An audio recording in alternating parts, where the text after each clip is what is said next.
আসসালামু আলাইকুম দর্শক, আপনারা দেখতে পাচ্ছেন যে নরসিংদীতে এরকম পরিমাণ কুয়াশা পড়েছে।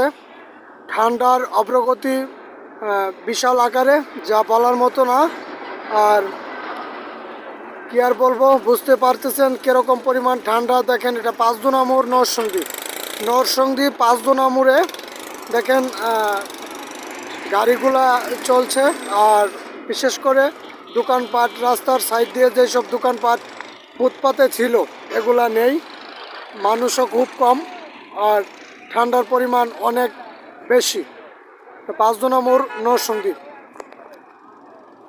তো এই বলে আমার কথা আমি শেষ করছি। আশা করি আমাদের চ্যানেলের সাথে থাকবেন। সবার আগে বাংলাদেশ ইয়েস, এই চ্যানেলটি সবাই ফলো করবেন, সাবস্ক্রাইব করবেন, লাইক দিয়ে এই চ্যানেলটির পাশাপাশি থাকবেন। আরও খবর দিতে আমরা আপনাদের সাথে থাকবো ইনশাল্লাহ।